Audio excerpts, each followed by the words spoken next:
Hey guys, so today let's talk about how to really stand out when you're trying to learn how to build a successful bookkeeping business. Now, the reason why this is so important is because oftentimes what you're going to find is when you're first starting out, you're going to get hit this question: why should I pay you X when everybody else is charging Y, which is generally going to be lower than what you're charging? Even if we'll tell you a secret about that in a couple minutes. So it's really quite interesting to me whenever I hear, people talk about the value, right? And when they're starting, oftentimes they don't really understand the value that they bring to somebody else. And, what that comes across is, people should just understand my value, or they're not charging me what I'm worth. And really what it comes down to is, one, you don't really know how to differentiate yourself, and two, we're not really great at communicating ourselves in the beginning. Let me tell you, for example, oftentimes what happens is you go through your consultation process, maybe you don't have a consultation process and it kind of feels like you're winging your conversation, and it's sometimes a conversation feels like you're in control. Sometimes a business owner just gets on, just asks you a million questions, and then you feel like you're just being thrown around, almost like you're like a ship on the sea, and you're kind of like trying to steer, but the client and the potential clients, just the winds are just rolling through your sails, you're capsizing, and next thing you know, like the call's ended and you feel really, really upset, confused, and irritated that they wouldn't let you lead the conversation. You don't even know why they end up not buying, right? And oftentimes it comes down to just not really coming across as valuable, and they see you as a commodity. When they see you as a commodity, they treat you like a commodity, and almost like you're at the grocery store, and if there's a million bananas, they're picking up the bananas, they're eating the bananas, taking a bite, then throwing it back inside of the marketplace bin for someone else to go and talk to. It's like they chew you up, they spit you out, and they walk away. And I know that that's kind of a mean analogy, but that's at least what it was feeling like for me. I just felt so used. I was like, dang, all they want is free information. They don't want to work with me. They, don't really respect me. I don't even want to do consultation calls. Then I would be like, you have to fill out this form in order to make sure you're serious about working with me.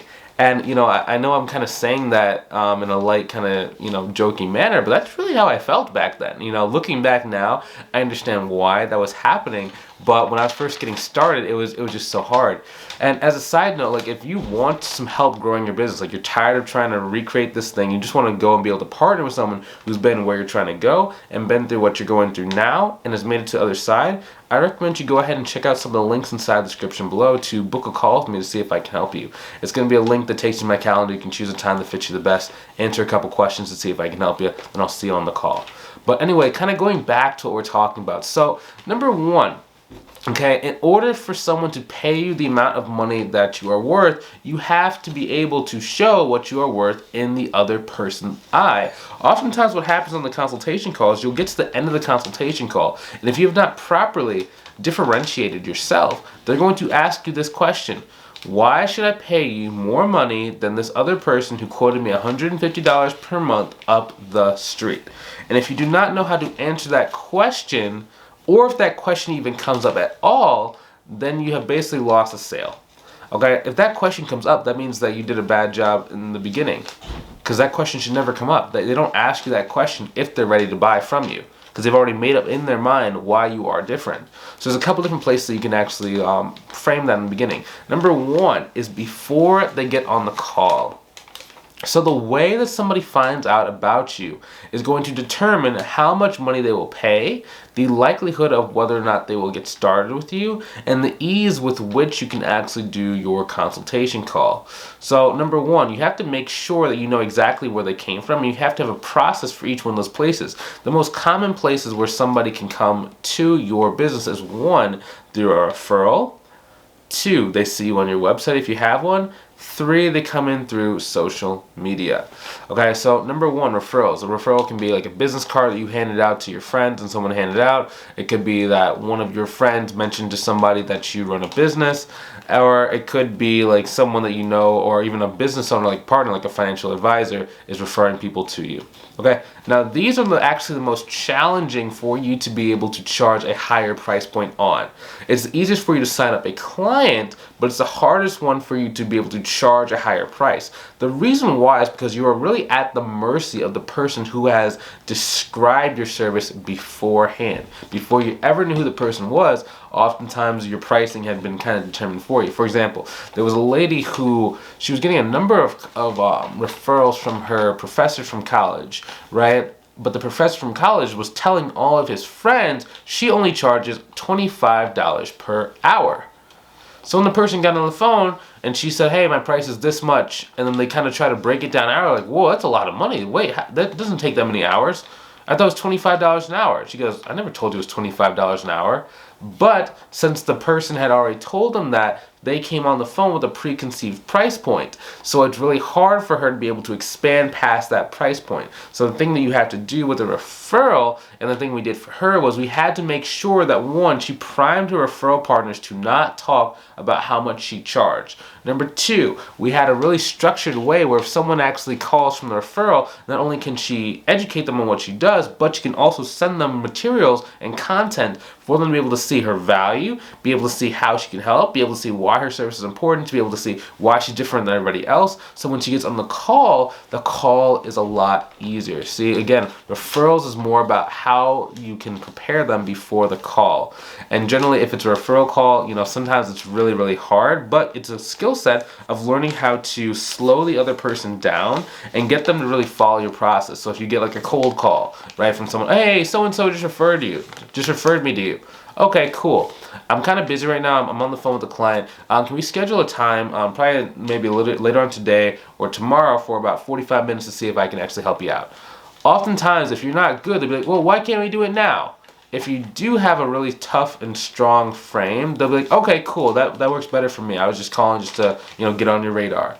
Awesome. Now they're falling down your path, and you can start sending them materials to be able to do it. So one thing you can leave the phone with, hey, I do have a form I need for you to fill out before our call later on today. Can you fill that out?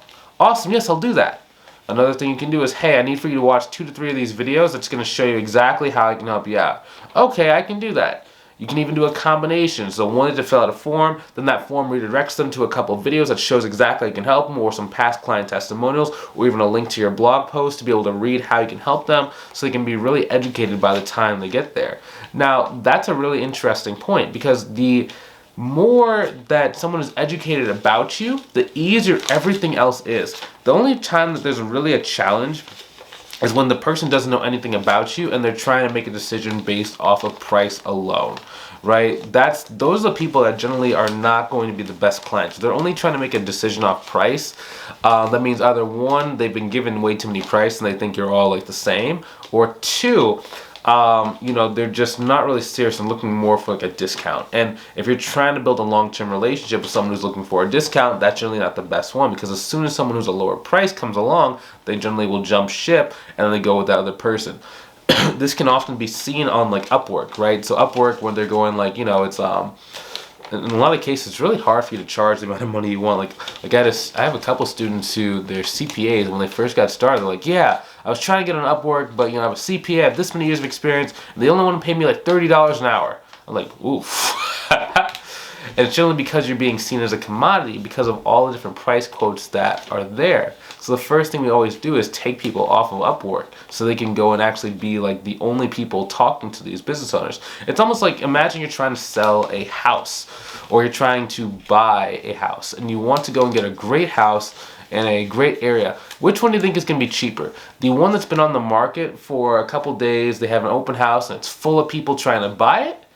Or do you think it's better if you can go and find somebody who doesn't even know they want to sell? You show them that they want to sell, and then you're able to go and give them a price that you know is lower than what they should be getting for market value, but because it's all cash, because it's faster, because you're the only one there, they accept it a lot faster and a lot easier.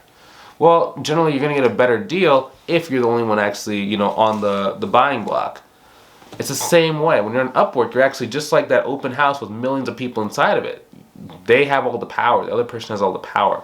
Versus if it's just a one-on-one, they don't know anybody else. They don't have any time to go and like check the competition. They don't even want to check the competition because they really love you and they really understand you and really enjoy talking to you. It's a lot easier for you to charge the price that you want, which is why we go so heavy inside of like social media inside of my program, right? Because on social media, you can basically just build this just giant network of, you know, between 100 to about 3,000 people that all know what you do. They all run a 6 to 7, even 8-figure businesses.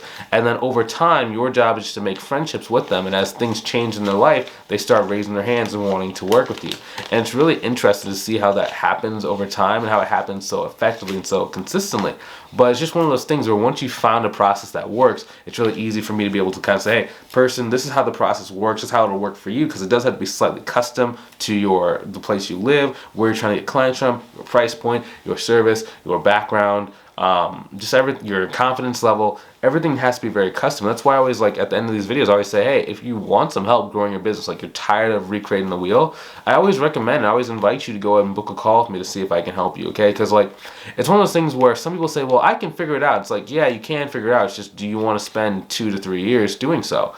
If you don't, value your time, and you want to do 2 to 3 years of struggling and trial and error, like that's okay. It's a viable option. I do have a lot of free videos for you to be able to do that. But I mean, if you want to make money quickly, if you want to be able to get to that next level without all the guesswork that's involved that causes most people to fail, I recommend you just click on the link, book the call, pay the money, get inside the program, and then let's do this thing. It's just one of those things where it's like if you want to go fast and go nowhere, you go alone. If you want to go far and you want to be able to have something that lasts, you go with someone who's been where you're trying to go. So it's just really, you have two really options. You can either keep doing it yourself, or you can go and get someone to help you out. I recommend it be me, only because I give so much stuff away for free, and if you get value out of the free stuff, you're probably going to get more value out of the paid stuff because it'll be more custom to you and your situation and making sure you can go and win. So if that's something you want help with, you want to be able to know exactly what to do, you want to reach your goals in the shortest time period possible, rather than taking 6 years to be able to get to your first 10K month, you want to be able to do it under 6 months, I recommend you go ahead and click on the link, book a call with me, see if I can help you out. If I determine that I can help you out and it's a good fit and I think I can do it in a short period of time, I'm going to make an invitation for you to join and we can get you onboarded right at that time. But if it's not a good fit, there's no harm, no foul. I'm going to tell you because I don't really want to take on someone who's a bad fit at the moment, because I only want to work with people I can help. So if that's you, I'm going to let you know. If it's not you, I'm going to let you know that as well, and I'll point you in the right direction. So if that's you, I'll see you on the call. If you're not quite ready, that's okay too. Keep watching the free videos until you are, and I'll talk to you soon. Have a great rest of your day. Talk to you later.